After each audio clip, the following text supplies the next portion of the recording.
الحمد لله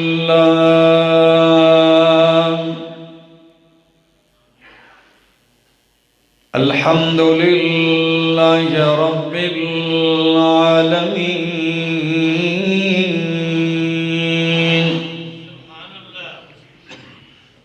والعاقبة للمتقين والصلاة والسلام على أشرف الأنبياء وإمام المرسلين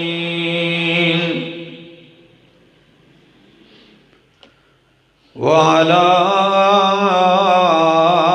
آله وأصحابه أجمعين. أما بعد فأعوذ بالله من الشيطان الرجيم. بسم الله الرحمن الرحيم. ثم أورثنا الكتاب الذين اصطفينا من عبادنا.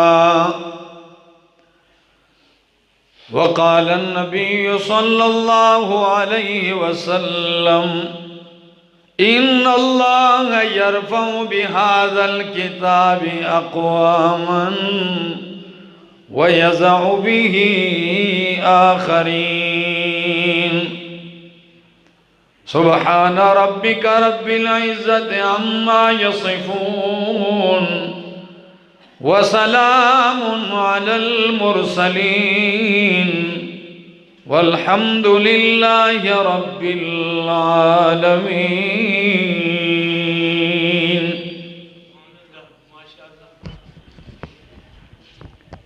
انتہائی قابل عزت، قابل احترام ذی قدر بزرگوں، بھائیوں، عزیزوں، نوجوان ساتھیوں، السلام علیکم.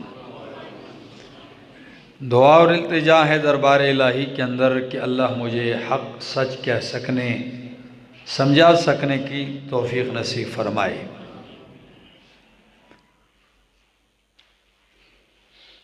قرآن کریم کے وارث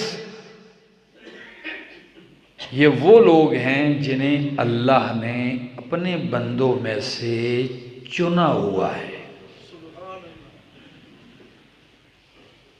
یہ اللہ کے منتخب کردہ بندے ہیں.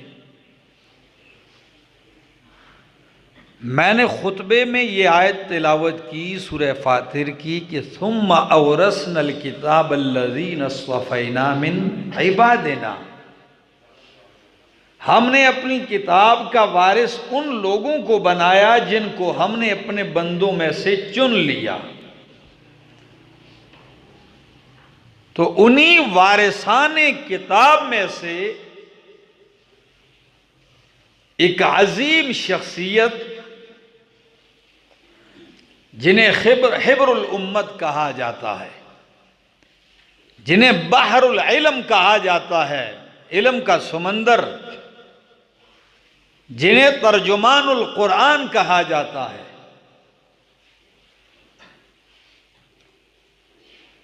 جو نبی پاک صلی اللہ علیہ وسلم کے چچا زاد ہیں.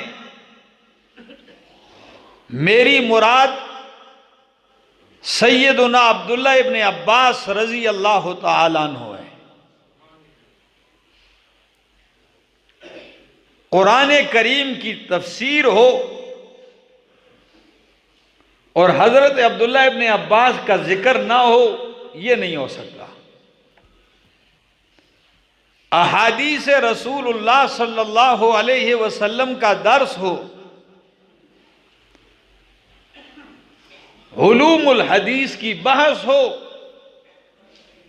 اور عبداللہ ابن عباس رضی اللہ تعالی عنہ کا ذکر نہ ہو، یہ نہیں ہو سکتا.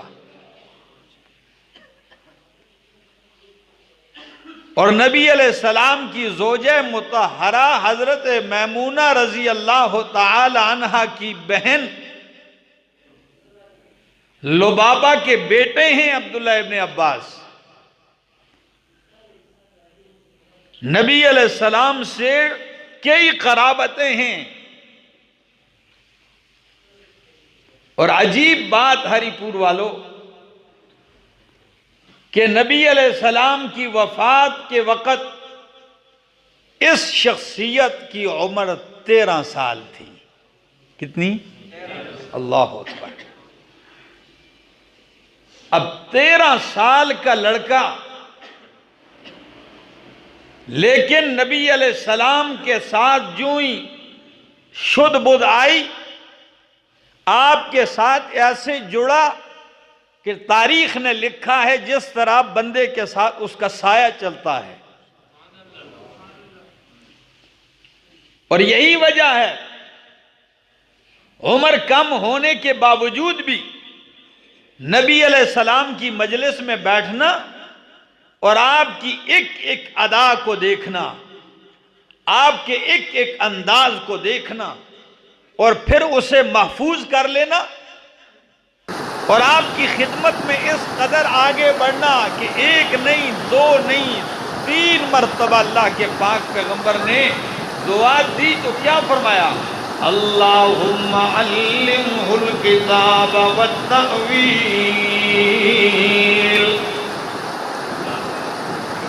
کبھی فرمایا اللہم علمہ الحکمت. اللہ میرے چچا ذات ابن عباس رضی اللہ تعالیٰ عنہ کو دین کی سمجھ عطا فرما، علم قرآن عطا فرما، تفسیر کا علم عطا فرما. یہی وجہ ہے کہ امام حافظ ابن حجر عسقلانی رحمہ اللہ فتح الباری میں لکھتے ہیں کہ ابن عباس رضی اللہ تعالیٰ عنہ کہا کرتے تھے سلونی عن القرآن، مجھ سے قرآن کے بارے میں پوچھا کرو، اس لیے کہ میں نے 9 عمری ہی سے قرآن سیکھنا شروع کیا ہوا ہے. چھوٹی عمر ہی سے میں نے قرآن سیکھنا شروع کیا ہے، اور اللہ نے مجھے علم قرآن کا بہت بڑا حصہ دیا ہے. ایک جمعہ میں اس کے اوپر پڑھا چکا ہوں، گزشتہ جمعہ. کچھ چیزیں اس جمعے آپ کے سامنے عرض کروں گا. کہتے ہیں چونکہ نبی علیہ السلام کی زوجہ ام المومنین حضرت میمونہ رضی اللہ تعالی عنہا میری خالہ تھی، تو میں اپنی خالہ کے ہاں ٹھہر جایا کرتا تھا، نبی علیہ السلام کی ادائیں دیکھتا تھا. ایک دن اپنے خالہ کے ہاں ٹھہرا. سنیے ذرا کیا کیا نوٹ کرتے ہیں. کہتے ہیں رات ہوئی، نبی علیہ السلام تشریف لاتے ہیں حضرت میمونہ رضی اللہ تعالی عنہا کے حجرہ مقدسہ کے اندر. آپ تھوڑی دیر آرام فرماتے ہیں، اور آرام کرنے کے بعد میں دیکھتا ہوں پہلے تو آپ نے گفتگو کی اپنے اہل خانہ کے ساتھ، گپ شپ لگائی، گفتگو ہوئی، میں بھی وہی بیٹھا ہوں. پھر آپ لیٹ گئے. سنیے ہری پور والو، کہتے ہیں رات کا کچھ حصہ گزر گیا، میں نے دیکھا استيقظ النبی صلی اللہ علیہ وسلم، اللہ کے پاک پیغمبر اٹھتے ہیں، جاگتے ہیں. جب جاگتے ہیں تو عبداللہ ابن عباس رضی اللہ تعالیٰ عنہ فرماتے ہیں، میری طرف توجہ، نبی علیہ السلام جو ہی اٹھتے ہیں تو اپنے چہرے سے یوں نیند جھاڑتے ہیں. یہ ادا بھی نوٹ کیا. اللہ اکبر. آج بھی لوگ کہتے ہیں جب اٹھو تو ایک دم اٹھ کے ایسے کود نہ جایا کرو، بلکہ ایسے چہرے اور آنکھوں پہ ہاتھ مل لیا کریں. اٹھتے ہیں اللہ کے پاک پیغمبر اور اپنے چہرہ مقدس سے یوں نیند دور کرتے ہیں، اور جو ہی نیند دور کی آپ نے قرآن پڑھنا شروع کر دیا. کون سی آیت پڑھی؟ فرمایا ان فی خلق السماوات والارض واختلاف اللیل والنہار لآیات لأولی الالباب الذین یذکرون اللہ قیاما وقعودا وعلی جنوبہم وَيَتَفَكَّرُونَ فِي خَلْقِ السَّمَاوَاتِ وَالْأَرْضِ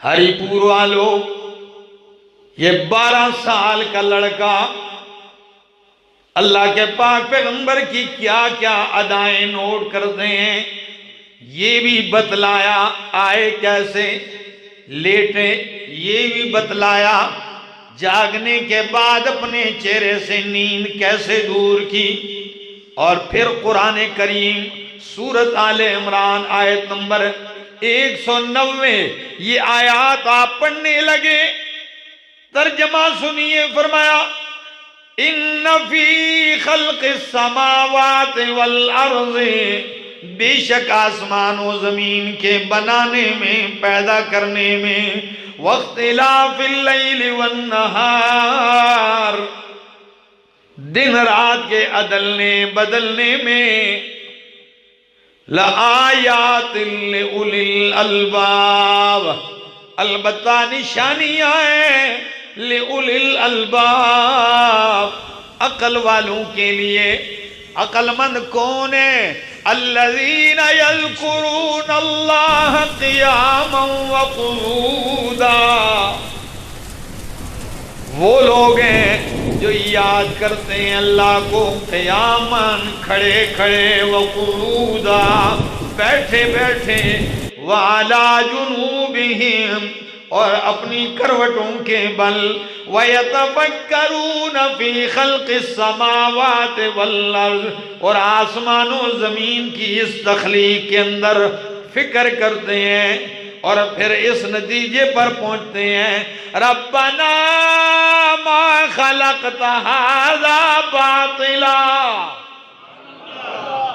ربنا ما خلقت هذا باطلا، اے ہمارے رب یہ جو کچھ بھی تو نے پیدا کیا ہے یہ عبث فضول باطل نہیں پیدا کیا تو نے، سبحانک، تو عبث کام کرنے سے پاک ہے، یہ عبث نہیں پیدا کیوں، سبحانک، تو عبث کام کرنے سے پاک ہے، تو شریکوں سے پاک ہے، فقنا عذاب النار، ہمیں آگ کے عذاب سے بچا لے، ربنا اننا سمعنا منادیا ینادی للایمان،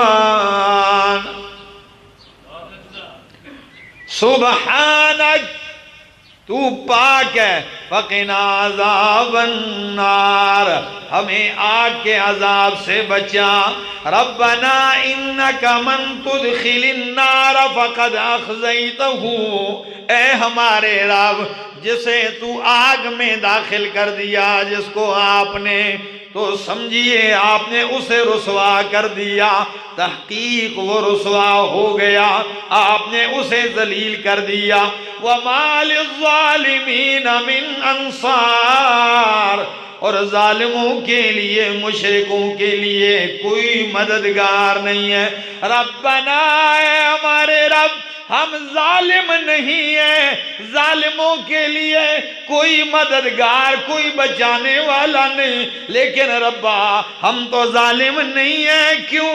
اننا سمعنا منادیا ینادی للایمان، ہم نے تو ایک منادی کرنے والے کو سنا جو آواز دے رہا تھا، ینادی للایمان، جو ایمان کی طرف آواز دے رہا تھا، ان آمنوا بربکم، یہ کہ اپنے رب پر ایمان لے آؤ، فآمنا، ہم نے تاخیر نہیں کی، ایمان لے آئے، ربنا فاغفر لنا ذنوبنا، اے اے ہمارے رب ہمارے گناہ معاف فرما، وَكَفِّرْ عَنَّا سَيِّئَاتِنَا ہم سے ہماری برائیاں دور کر دے، وَتَوَفَّنَا مَعَ الْأَبْرَارِ اور ہمیں موت بھی دے متقین پرہیزگاروں کے ساتھ، رَبَّنَا آتِنَا مَا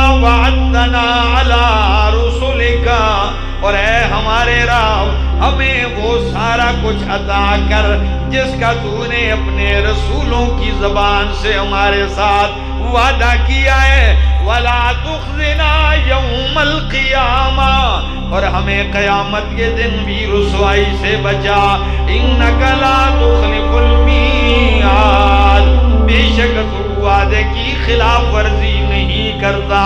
اللہ کے پاک پیغمبر نے یہ آیتیں پڑھی اور فرمایا وَيْلٌ لِّمَنْ قَرَأَهَا وَلَمْ يَتَفَكَّرْ فِيهَا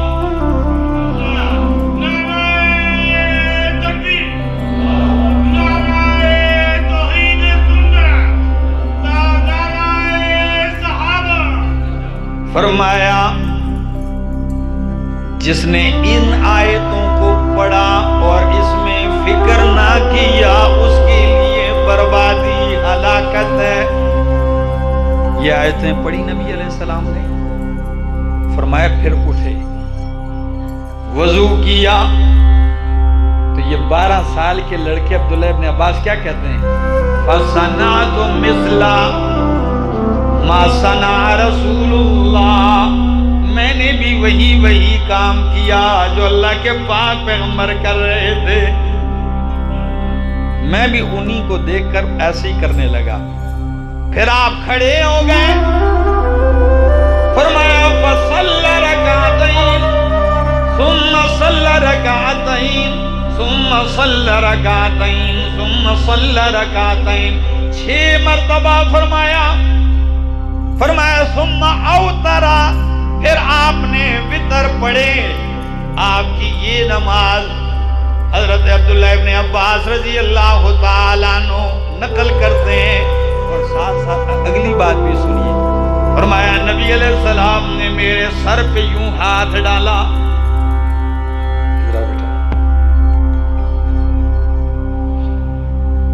اس طرف آ جاؤ، اس طرف آ جاؤ، دیکھیے فرمایا نبی علیہ السلام نے میرے سر کے اوپر ہاتھ ڈالا اور پیار سے میرے کان کو یوں مسلنے لگے۔ اللہ، پیار محبت جھلکتی ہوئی نظر آ رہی ہے، اور میرے کان کو ایسے ایسے مسل رہے تھے پیار سے۔ اس ادا کو بھی عبداللہ ابن عباس رضی اللہ تعالیٰ عنہ نوٹ کرتے ہیں اور امت تک پہنچاتے ہیں۔ یہ ہے وہ عظیم ہستی۔ دوستو، اگر چھوٹی عمر کے لڑکے کو بھی اچھوں کی صحبت مل جائے وہ بہت کچھ سیکھ لیتا ہے، وہ کچھ پڑھے بھی نہ صرف اچھی سنگت میں رہتا ہے، اس اچھی سنگت سے وہ بہت کچھ پا لیتا ہے، اور برباد وہی ہوتے ہیں جن کی سنگت غلط ہوتی ہے۔ دوستو، اسکول میں، یونیورسٹی میں، مدرسے میں بچوں کو گالیاں سکھائی جاتی ہیں؟ نہیں سکھائی جاتی، یہ کہاں سے سیکھ لیتا ہے جی؟ یہ ماحول سے، تو اگر ایک اچھا ماحول بچے کو ملے تو وہ اچھا بھی بہت کچھ سیکھ سکتا ہے۔ آج مجھے بولنے میں بڑی دقت ہو رہی ہے، اس کو ہماری بولی میں کہتے ہیں زبان کے اوپر وہ چھالا سا نہیں آ جاتا، تو زبان کی نوک پہ بالکل میرے زخم آیا ہے، تو وہ بولتا بھی کبھی کوشش کرتا ہوں تو وہ توتلا بولا جاتا ہے۔ بہرحال آپ توجہ رکھیں اور سمجھنے کی کوشش کریے۔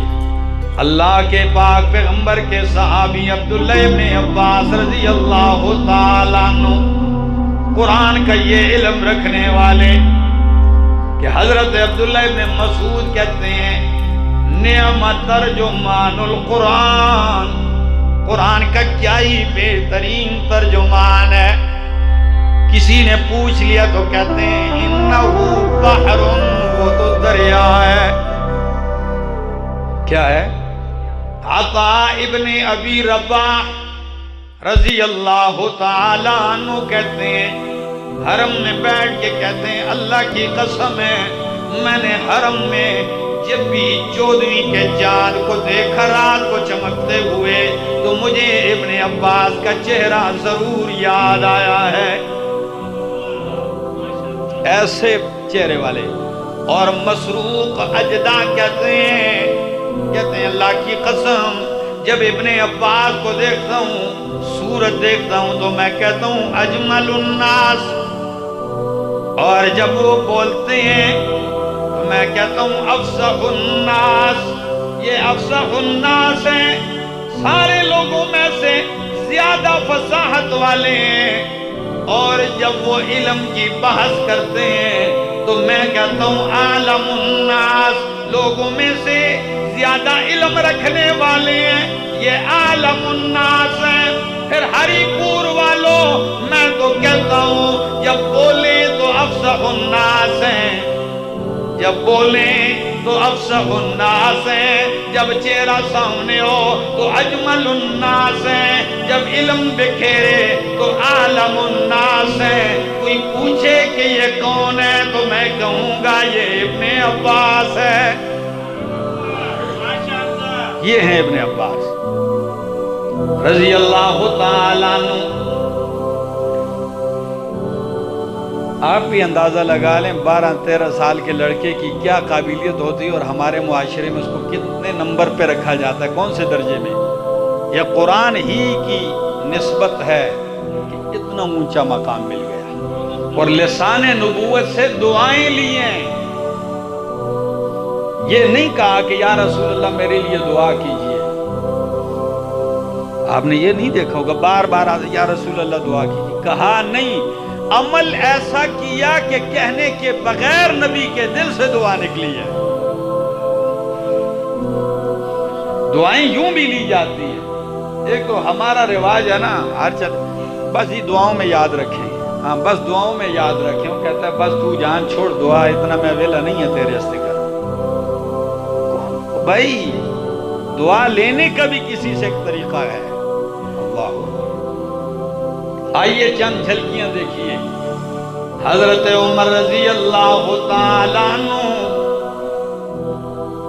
جب امیر المومنین خلافت کی مسند پہ آتے ہیں تو عبداللہ ابن عباس رضی اللہ تعالیٰ عنہ کو پتہ ہے کون سا درجہ دیتے۔ آپ کی مجلس مقننہ شورا بیٹھتی ہے تو آپ ان میں بدر کے صحابہ کو بٹھاتے ہیں اور ان کے برابر عبداللہ ابن عباس کو بھی بٹھاتے ہیں۔ بدرین صحابہ،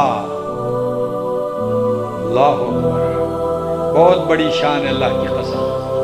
اتنی اونچی شان ہے کہ جبریل نے آ کے پوچھا یا رسول اللہ صلی اللہ علیہ وسلم آپ بدر والوں کو اپنے صحابہ میں کس نظر سے دیکھتے ہیں؟ فرمایا جبریل میں بدر والوں کو صحابہ میں ممتاز نظر سے دیکھتا ہوں۔ فرمایا اللہ کے پاک پیغمبر جس طرح آپ بدر میں شریک صحابہ کو امتیازی نظر سے دیکھتے ہیں، بدر میں شریک ہونے والے فرشتوں کو بھی فرشتے ممتاز نظر سے دیکھتے ہیں۔ اتنی شان رکھنے والے، یہاں تک کہ اللہ نے فرمایا حدیث نبی علیہ السلام کہتے ہیں اطلع اللہ علی اہل بدر، اللہ نے بدر والوں کے دل جھانک کے دیکھ لیے اور کیا اعلان کیا اعملوا ما شئتم قد غفرت لکم، جو مرضی ہے کرو میں نے تمہیں بخش دیا ہے۔ صحیح مسلم کی حدیث ہے۔ اب آگے بڑھتا ہوں، یہ قدم خدا را توجہ سنیے۔ جب ان کے برابر بٹھایا تو انہوں نے اعتراض کیا امیر المومنین مرضی تو آپ کی ہے، لیکن جس نوخیز لڑکے کو آپ ہمارے برابر بٹھاتے ہیں اس سے تو ہمارے بیٹے بھی عمر میں زیادہ ہیں۔ یہ تو ہماری اولاد سے بھی کم عمر کے ہیں، ہمارے بچے بھی ان سے زیادہ عمر والے ہیں۔ حضرت عمر رضی اللہ تعالیٰ عنہ نے کہا ٹھیک ہے، جواب دوں گا اس کا۔ ادھر تو یہ کہا کہ میں نے نہیں بٹھایا، قرآن نے بٹھایا ہے آپ کے برابر۔ پھر عملی مظاہرہ کیا کیا؟ فرمایا ابن عباس کو بلا لیجئے۔ جب حضرت عبداللہ ابن عباس رضی اللہ تعالیٰ عنہ کو بلایا، مجلس لگی ہوئی ہے، صحابہ کرام بیٹھے ہیں، فاروق اعظم رضی اللہ تعالیٰ عنہ کہتے ہیں اذا جاء نصر اللہ والفتح ورأیت الناس يدخلون فی دین اللہ افواجا فسبح بحمد ربک واستغفرہ انہ کان توابا۔ سورہ نصر کی تلاوت کی۔ ابن عباس کھڑے ہیں، ان سے کہنے لگے ایک ایک کر کے آپ سے پوچھتا ہوں، اس سورت میں اللہ کیا بتلانا چاہتے ہیں؟ سوال سمجھ میں آیا؟ فرمایا بتلاؤ مجھے اس سورت میں، سورت نصر میں اللہ نبی کو کیا بتلانا چاہتے ہیں؟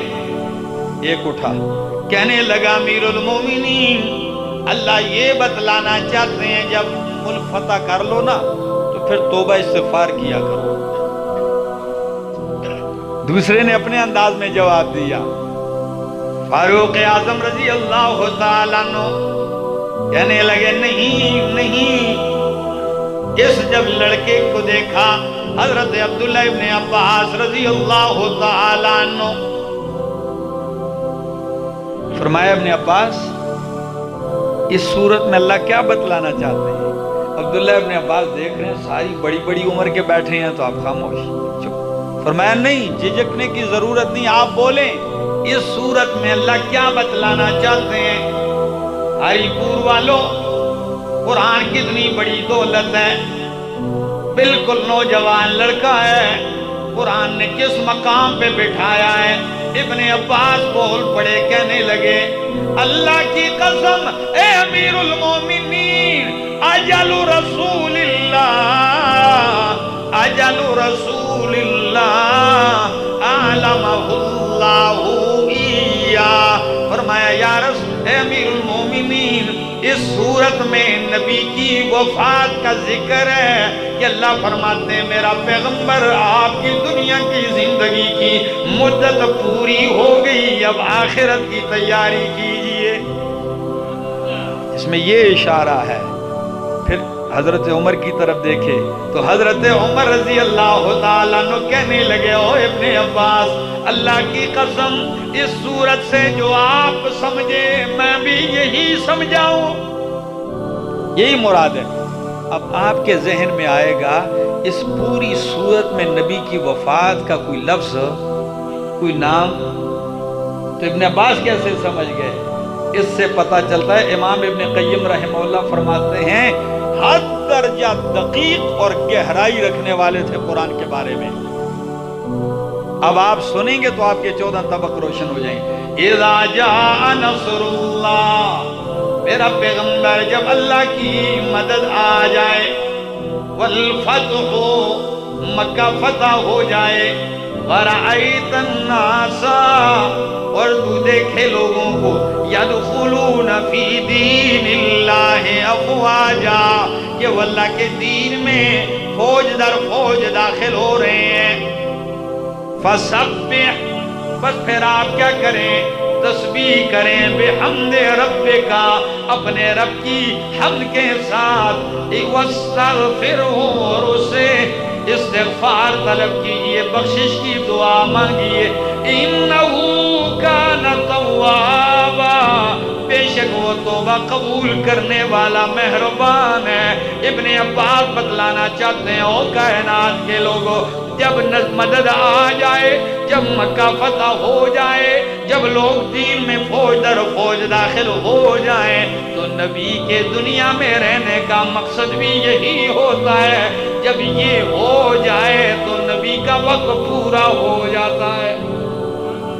دنیا میں نبی کے آنے کا مقصد یہی ہوتا ہے، جب یہ کام ہو جائیں تو سمجھ جاؤ کہ آپ کی آمد کا مقصد کیا ہو گیا، اب تیاری کیجیے اگلے جہان کی طرف۔ اللہ اکبر، کتنا علم، کتنی سمجھ، ذرا دوسری جھلک دیکھیے۔ حضرت عثمان رضی اللہ تعالیٰ عنہ کی خلافت ہے، ایک عورت کو لایا گیا، اس پر تہمت لگائی گئی تھی زنا کی، اس کا 6 مہینے کے اندر بچہ پیدا ہوا ہے۔ کتنے مہینے میں؟ شادی کے 6 مہینے کے بعد اس کا بچہ پیدا ہوا، اس کو زنا کی تہمت اس پہ لگائی کہ اس کو سنسار کیا جائے۔ حضرت عبداللہ ابن عباس رضی اللہ تعالیٰ عنہ کہنے لگے، یا امیر المومنین جلدی نہ کیجئے، سزا نہ دیجئے، میں نے رب کے قرآن میں پڑھا ہے کہ 6 مہینے کا بچہ پیدا ہوتا ہے اور وہ ثابت النسب بھی ہوتا ہے۔ میں نے کہاں پڑھا ہے؟ حضرت عثمان رضی اللہ تعالیٰ عنہ کہتے ہیں، او ابن عباس، قرآن تو ہم بھی پڑھتے ہیں، ایسی کون سی آیت آپ کی نظر میں گزری ہے، ذرا سنائیے۔ کہنے لگے سنیے، سمجھ کو داد دیجئے خدا کی قسم۔ کہنے لگے امیر المومنین، رب کا قرآن کہتا ہے وَحَمْلُهُ وَفِصَالُهُ 30 شَهْرًا،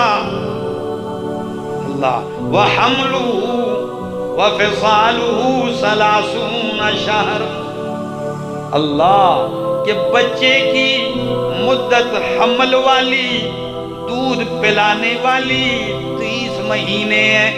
قرآن کی ایک آیت، خدا را توجہ، بچے کی حمل اور دودھ پلانے کی مدت دونوں کو جمع کر کے فرمایا کتنی ہے؟ 30 شہرن، کتنے مہینے؟ یہ ایک آیت۔ تو 30 مہینے کتنے بنتے ہیں؟ بولو، 2.5 سال۔ یہ ایک فرمایا قرآن اب دوسرے مقام پہ کہتا ہے والوالدات یرضعن اولادہن حولین کاملین، والوالدات، مائیں دودھ پلائیں اپنے بچوں کو، حولین کاملین، 2 سال پورے پورے۔ کتنا؟ تو 30 مہینوں میں سے جب 2 سال نکل گئے، پیچھے کتنے مہینے بچے؟ بولو، 6 مہینے۔ تو یہ 6 مہینے مدت رب نے حمل کی بیان کی ہے، یعنی اشارہ کر دیا کہ 6 مہینے کا بچہ پیدا ہو سکتا ہے، اگر ہو تو وہ اسی باپ کا ہے۔ کیا فہم ہے؟ کئی لوگ تو اس کو پہنچ گئے ہوں گے، سمجھ گئے ہوں گے، اور کئی نہیں سمجھے تو پھر بعد میں سوچنا سمجھ میں آ جائے گا۔ اللہ ترجمان القرآن حضرت عبداللہ ابن عباس رضی اللہ تعالیٰ، کل میں ایک عرب کے ایک بہت بڑے محدث اسحاق الحوینی زندہ ہیں، بہت بڑے محدث ہیں عرب کے، چھوٹا سا کلپ ہے، رو پڑے ہیں، کہتے ہیں کاش میں اپنی جتنی عمر گزر گئی میں قرآن کو دیتا، کاش میں اپنی زندگی قرآن پہ لگا۔ حالانکہ ان کی زندگی گزری احادیث میں ہے، جو احادیث کے ساتھ شغف رکھتا ہے لازمی قرآن کے ساتھ بھی شغف رکھتا ہے، لیکن وہ کہتے ہیں کاش کہ مجھے قرآن کے ساتھ شغف بہت زیادہ ہوتا، جتنا رہا ہے یہ کم ہے۔ کیا میرے سمیت آپ سمیت کسی کو یہ افسوس اور احساس ہوتا ہے کہ کاش میں بھی اپنے یہ اوقات قرآن کو دیتا؟ اگر ہوتا ہے یہ احساس تو پھر بھی بلی بات ہے کہ اب ہے، اور اگر نہیں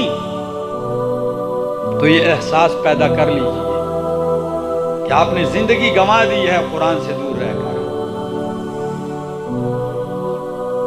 13 سال کا لڑکا قرآن کی وجہ سے اتنے عروج پر پہنچتا ہے، اتنے مقام پر پہنچتا ہے، اور آپ سے احادیث جو مروی ہیں 1660 احادیث آپ سے مروی ہیں، 75 بخاری اور مسلم دونوں میں ہیں، 120 صرف بخاری میں ہیں اور 9 صرف مسلم میں ہیں۔ اور تفسیر کے باب میں تو آپ نے اتنا کچھ کہا ہے کہ میری سوچ سے باہر ہے۔ ایک جھلک دیکھ لیجئے، جب فاروق اعظم رضی اللہ تعالیٰ عنہ کے دربار میں خلافت کی مسند کے پاس اتنا مقام ایک 13 14 15 سال کے لڑکے کو ہے۔ 13 سال کی عمر میں اللہ کے پاک پیغمبر جب دنیا سے رخصت ہوئے تو ان کی عمر تھی، پھر صدیق اکبر کی خلافت، پھر حضرت عمر رضی اللہ تعالیٰ عنہ کی خلافت، تو تقریباً 15 سال کی عمر ہے، 16 سال کا لڑکا ہے، بدرین کے برابر بیٹھتا ہے۔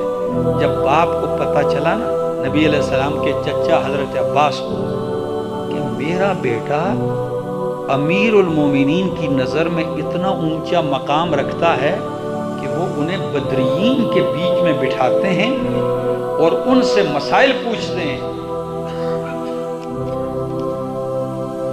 اب سنیے باپ بھی کتنا ذہین ہے، کہنے لگے او میرا بیٹا، میں نے دیکھا ہے کہ امیر المومنین رضی اللہ تعالیٰ عنہ تجھے بہت اونچا مقام دیتے ہیں اور تجھے بدرین کے برابر بٹھاتے ہیں، لہذا میں تجھے نصیحت کرتے ہوئے چند باتیں بتلاتا ہوں، خدا را میری چند باتیں نصیحت کے طور پہ مان لینا۔ وہ کون سی ہیں؟ اب سنیے، کہتے ہیں میری پہلی وصیت تجھے ہے، فَحْفِظْ عَلَى ثَلَاثِ خِصَالٍ، تجھے اتنا بڑا مرتبہ ملا ہے، 3 باتوں کا خیال رکھنا۔ پہلی بات، لا یجربن علیک کذبا، امیر المومنین کبھی تجھ پہ جھوٹ کا تجربہ نہ کر جائیں، یعنی کسی تجربے میں تجھ پہ تجربہ کریں اور تو جھوٹا ثابت نہ ہو جائے، ایک۔ دوسری بات، وَلَا تُفْشِيَنَّ لَهُ سِرًّا، تیری عمر کم ہے، کہیں امیر المومنین کی سنگت میں ہر وقت رہتا ہے، وہ تجھے راز بتلائیں، اسے افشا نہ کر دینا۔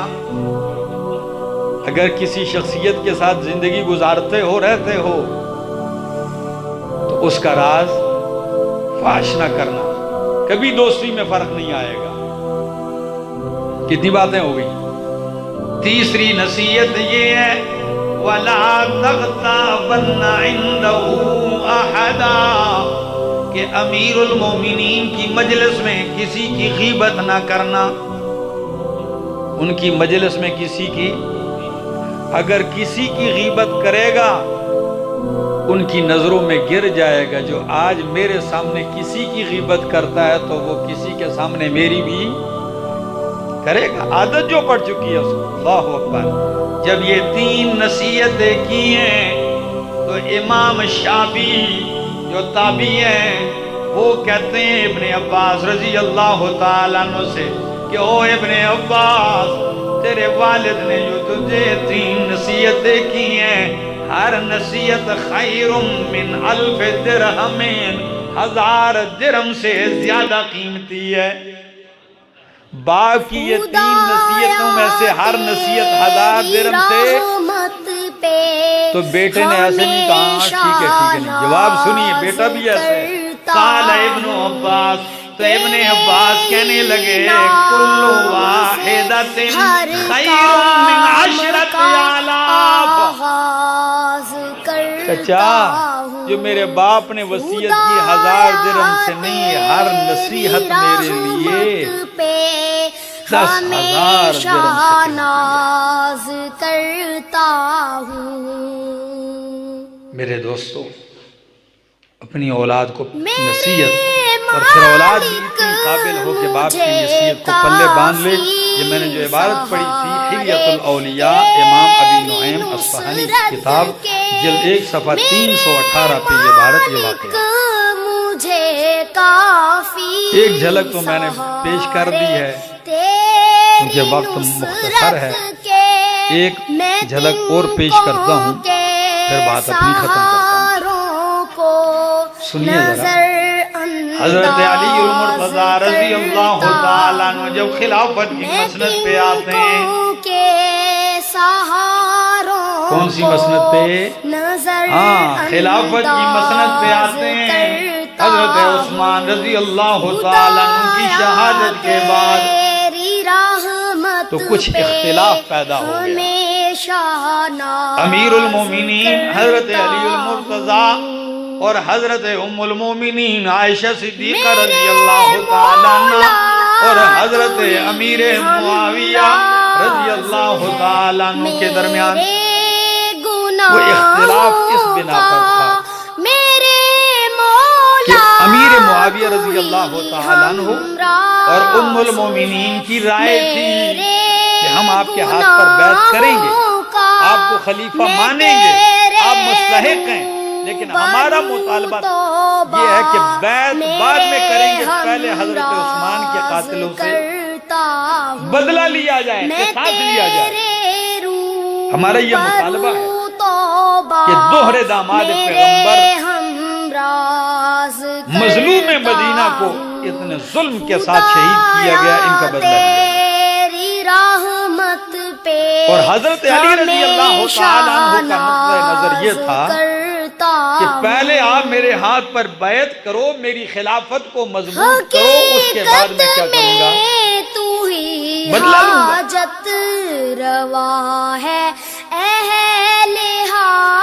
اس بات کا اختلاف بڑھتا گیا، بڑھتا گیا، لڑائیاں شروع، بیچ میں بہت سارے لوگ پڑے۔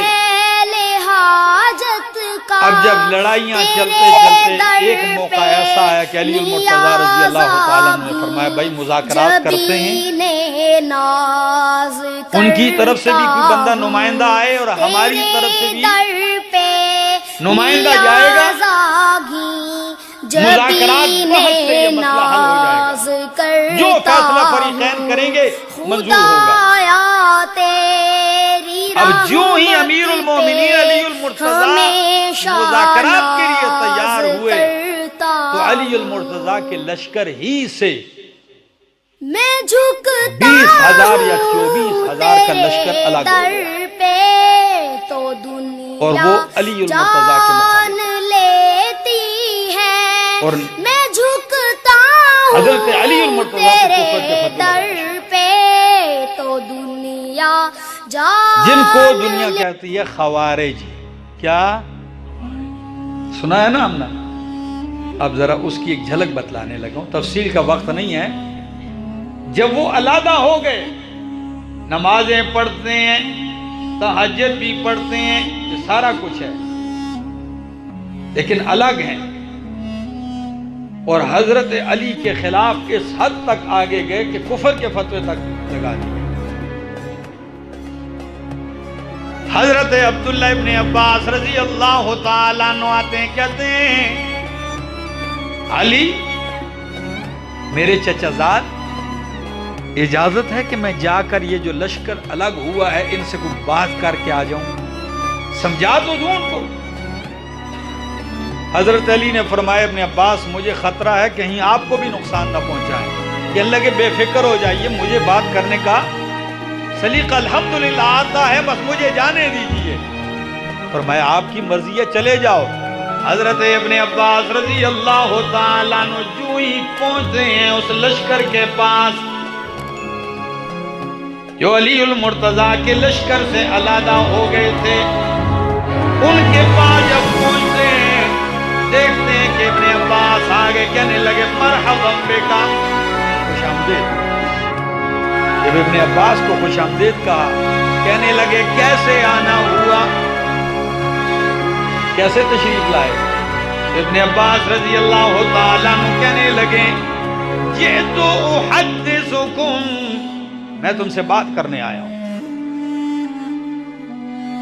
ہزاروں کا لشکر آپ نے جدا کیے، مسئلہ کیا ہے، بات کرو مجھ سے۔ جب انہوں نے ابن عباس کو دیکھا تو لشکر کی دو رائے ہو گئی، کچھ نے کہا بات نہ کرو، کچھ نے کہا نہیں بات تو کرتے ہیں ہم۔ اب بات شروع ہو گئی، سارے راضی ہو گئے، گفتگو شروع ہو گئی۔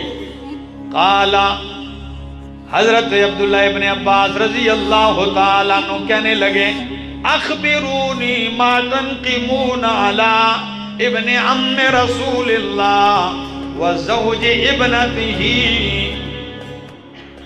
او لوگو، تم نبی علیہ السلام کے چچا زاد حضرت علی میں کیا عیب پاتے ہو، کیا نقصان پاتے ہو، کیا جرم ہے ان کا، اور نبی کا داماد بھی ہے، کیوں ایسے الگ ہوئے ہو، مسئلہ کیا ہے؟ وہ کہنے لگے ننقم علیہ ثلاثۃ امور، ہمارا 3 باتوں میں اختلاف ہے۔ کتنی باتوں میں؟ بس ہماری 3 باتوں میں اختلاف ہے ان سے۔ فرمایا وما ہی، او خوارج کی جماعت، وہ 3 باتیں کون سی ہیں؟ وہ کہنے لگے پہلی بات کہ اللہ کا قرآن کہتا ہے ان الحکم الا للہ، ان الحکم الا للہ، حاکمیت، حکم اور فیصلہ صرف اللہ ہی کا چلے گا۔ اور علی نے اس کے خلاف کیا ہے۔ کہنے لگے وہ کیسے؟ کہنے لگے حضرت علی نے امیر معاویہ کے ساتھ لڑائی میں لوگوں کو فیصلہ کرنے والا مان لیا ہے۔ بھئی اللہ فیصلہ کرتا ہے، لوگوں کو کیوں فیصلہ مقرر کر دیا فیصل؟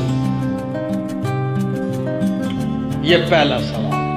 حضرت عبداللہ ابن عباس رضی اللہ تعالیٰ عنہ کہنے لگے اچھا دوسری بات، کہنے لگے دوسرا ہمارا اعتراض ان پہ یہ ہے کہ یہ امیر معاویہ سے لڑے ہیں۔ حضرت عائشہ رضی اللہ تعالیٰ عنہ ان کے لشکر کے ساتھ لڑائی ہوئی ہے ان کی، لیکن انہوں نے مال غنیمت بھی نہیں لیا اور ان کی عورتوں کو لونڈیاں بھی نہیں بنایا۔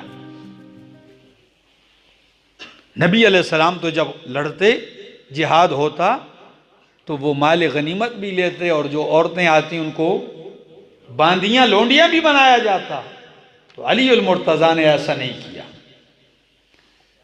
فرمایا اچھا تیسرا سوال، کہنے لگے تیسرا اعتراض یہ ہے ہمارا کہ انہو محا عن نفسہ لقب امیر المومنین، کہ علی المرتضیٰ نے اپنے نام کے ساتھ امیر المومنین کا لقب مٹا دیا۔ جب یہ امیر المومنین کا لقب انہوں نے مٹایا تو یہ امیر الکافرین ہو گئے، نعوذ باللہ۔ یا تو ان کو لکھنا چاہیے امیر المومنین، امیر المومنین کا نام لقب ہٹایا اپنے نام سے، اس لیے یہ فتویٰ لگا دیا گمراہی کا۔ قربان جاؤں ابن عباس رضی اللہ تعالیٰ عنہ کے علم پہ۔ کہنے لگے بس یہی 3 سوال ہیں، 3 اعتراض ہیں؟ کہنے لگے ہاں۔ فرمایا اگر ان 3 سوالوں کا جواب قرآن سے، نبی کی اس حدیث سے دے دوں کہ جس سے تمہیں بھی انکار نہ ہو، پھر مان جاؤ گے؟ مسئلہ حل ہو جائے گا؟ سارے کہنے لگے جی بالکل مان جائیں گے۔ فرمایا پہلا سوال جواب سن لیجئے، تم نے کہا کہ حضرت علی نے انسانوں کو حکم، قاضی، فیصلہ کرنے والا مقرر کیا ہے، اور جو اللہ کے سوا کسی کو حکم مان لے وہ کیا ہو جاتا ہے؟ نعوذ باللہ، اس کے اوپر کفر کا فتویٰ لگا دیتے ہو۔ تو سن لو، قرآن مقدس کہتا ہے یا ایھا الذین آمنوا لا تقتلوا الصید وانتم حرم ومن قتله منکم متعمدا فجزاء مثل ما قتل من النعم يحكم به ذوى عدل منکم۔ استدلال سنیے، 14 طبق روشن ہو جائیں گے۔ فرمایا اللہ کہتے ہیں او ایمان والو لا تقتلوا الصید وانتم حرم، احرام کی حالت میں شکار نہ مارو۔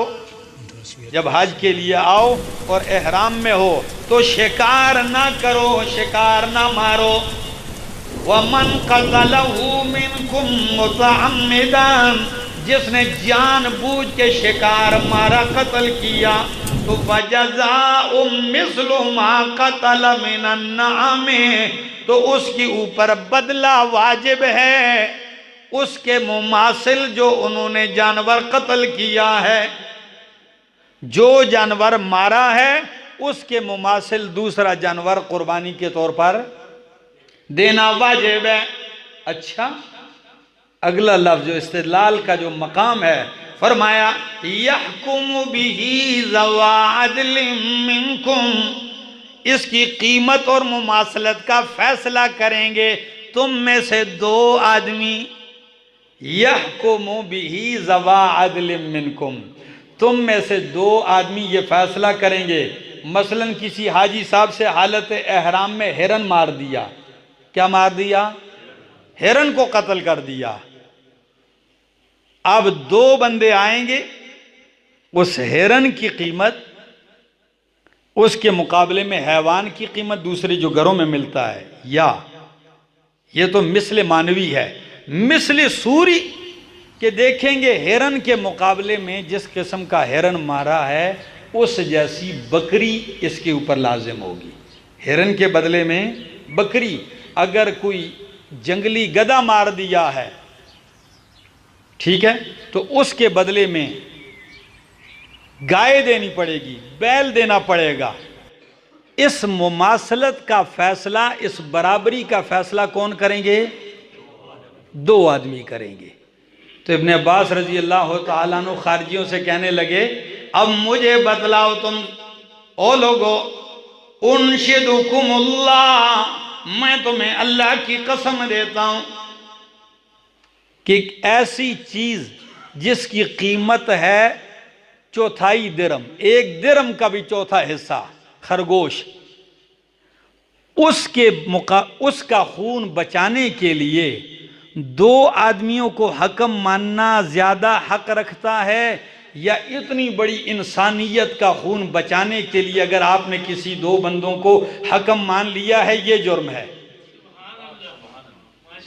ادھر صرف ایک خرگوش کا خون بچانے کے لیے، ایک خرگوش کے خون کے معاملے میں اگر دو حکم مقرر کرنے کا رب حکم دیتا ہے تو یہاں اتنی بڑی انسانیت کا قتل عام اس خون کو بچانے کے لیے حکم مقرر کرنا، یہ اس سے بھی کم درجے کا ہے کیا؟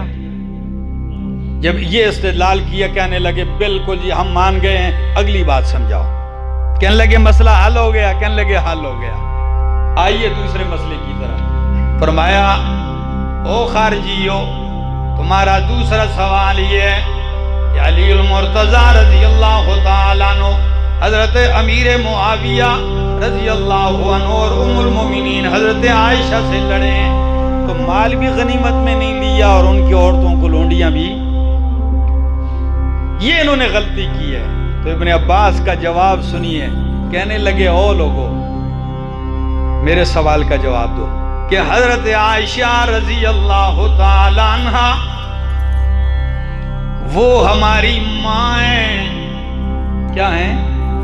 وہ ہماری ماں ہیں۔ تو تم سچ بتاؤ، ماں کو لونڈی بنانا اور لونڈی بنانے کے بعد جو کچھ ہوتا ہے یہ ماں کے ساتھ حلال سمجھتے ہو تو کافر ہو، اور اگر یہ کہتے ہو کہ ہم ام المومنین کو ماں ہی نہیں مانتے، فرمایا تب بھی کافر ہو۔ اگر ماں کو لونڈی بنانا اس کو حلال سمجھتے ہو تب بھی کافر بنتے ہو، اور اگر ام المومنین کو عائشہ صدیقہ کو ماں نہیں سمجھتے ہو تو تب بھی، فرمایا وہ کیسے؟ کہنے لگے اللہ کا قرآن کہتا ہے النبی اولا بالمؤمنین من انفسہم وازواجہ امہاتہم، کہ نبی کی بیویاں وہ مومنوں کی مائیں ہیں۔ تو ان کو ماں رب نے قرار دیا ہے. اب اس آیت کا انکار کرو گے تب بھی کفر میں جاؤ گے. اب اپنے لیے تم جو مرضی ہے فیصلہ مقرر کرو, دونوں باتوں میں کفر کی طرف جاؤ گے یا پھر حضرت علی کی بات کو مان لو. کہنے لگے یہ بھی مسئلہ حل ہو گیا, آگے جائیے تیسرے سوال کی طرف. فرمایا تیسرا سوال تمہارا یہ تھا کہ حضرت علی رضی اللہ تعالیٰ عنہ اپنے ساتھ امیر المومنین کے لقب کو مٹا دیا. تو جب یہ لقب مٹایا تو سارا امیر الکافرین, سارا امیر الکافرین, لا حول ولا قوت الا باللہ, کہ جب یہ امیر المومنین کا لقب انہوں نے مٹا دیا تو نعوذ باللہ یہ گمراہوں کے امیر ہو گئے. فرمایا اللہ کی قسم, دو باتوں کا جواب تو قرآن سے دیا ہے, اس کا جواب حدیث سے سن لیجئے.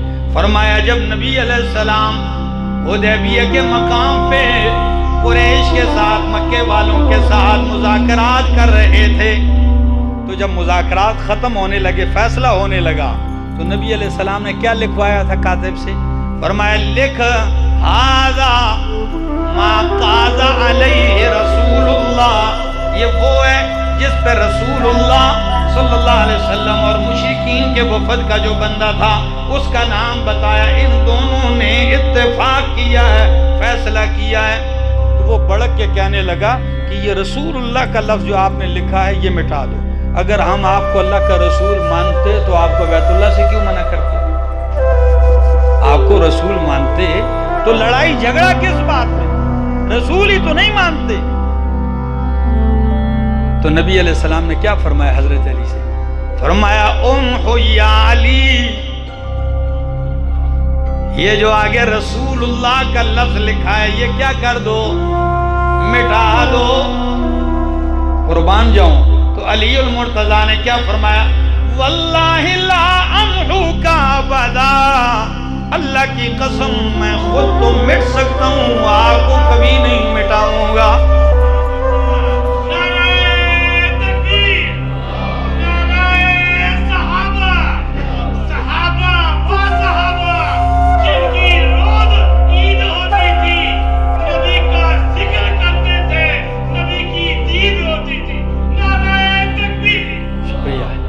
توجہ ہے. فرمایا میں نہیں مٹاؤں گا. نبی علیہ السلام نے فرمایا ادھر لاؤ, کدھر لکھا ہوا ہے رسول اللہ کا لفظ؟ نبی علیہ السلام نے خود ایسے مٹا دیا, اسے یوں مٹایا. فرمایا لکھو ھذا ما قاض علیہ محمد بن عبد اللہ. مٹا کے پھر ایک لفظ آخر میں کہا, فرمایا واللہ انی لرسول اللہ وان کذبتمونی, اللہ کی قسم ہے میں اللہ کا رسول ہوں اگرچہ تم تکذیب کرتے ہو. یہ لفظ مٹا دوں گا لیکن میں اللہ کا رسول. فرمایا اگر وہ رسول اللہ کا لفظ مٹانے سے امیر المومنین کا لفظ انہوں نے مٹایا, تم نے فتویٰ لگا دیا کسی مصلحت کے تحت, تو اگر ادھر رسول اللہ نے لفظ رسول اللہ مٹایا تو نبی علیہ السلام پہ کیا اعتراض کرو گے؟ باتیں دونوں جگہ ایک جیسی ہیں. ادھر امیر المومنین کا لقب ہٹایا مصلحت کی وجہ سے ہوگا, ادھر اللہ کے پیغمبر نے یہ لفظ مٹایا. جب یہ تین استدلال کیے وہ کہنے لگے ہمارے 14 طبق روشن ہو گئے, ہم سمجھ گئے. 4000 تو اپنی بات پہ اڑے رہے ایسی گمراہی پر, 20,000 کا لشکر لوٹ کر علی کے قدموں میں واپس آ گیا. یہ تھے عبداللہ ابن عباس رضی اللہ تعالیٰ عنہ. دوستو یہ مناظرہ ابن عباس رضی اللہ تعالیٰ عنہ کا یہ صحیح مسلم نے بھی نقل کیا ہے, بہت ساری کتابوں نے نقل کیا ہے. کتنی عظیم شخصیت. میرا دل تو کرتا ہے کہ میں کئی جمعے پڑھاؤں ان شخصیات پہ, لیکن چونکہ آپ کو بھی اکتاہٹ نہ ہو تو کوشش یہ ہوتی ہے کہ ایک جمعے میں ایک مضمون کو سمیٹ دوں. انشاءاللہ زندگی نے موقع دیا تو اگلا جمعہ معوذتین کی تفسیر پہ پڑھاؤں گا اور آپ لوگوں سے بر وقت شرکت کی استدعا کروں گا. اللہ عمل کی توفیق عطا فرمائے.